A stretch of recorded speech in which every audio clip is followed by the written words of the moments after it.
रोज रोज घूमे जालू, रोज रोज घूमे जालू मधुबन बजरिया, सुनाए धनिया काहे करेलू नदनिया, सुनाए धनिया काहे करेलू नदनिया, सुनाए धनिया।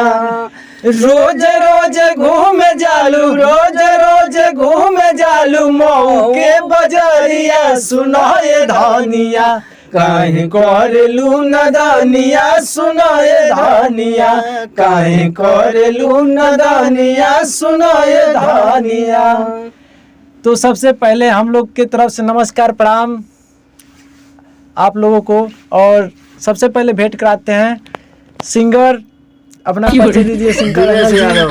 सिंगर अंकल जी हैं दिनेश यादव जी, ये मधुबन से हैं और बहुत ही अच्छे गाते हैं। आप तो सुन लिए है आवाज़, इसमें कहने वाली बात क्या है। और बात कराते हैं भैया राइटर हैं, और अपना परिचय खुद से दीजिए भैया। मैं रोशन बेदर्दी और सिंगर भी हूँ और राइटर भी।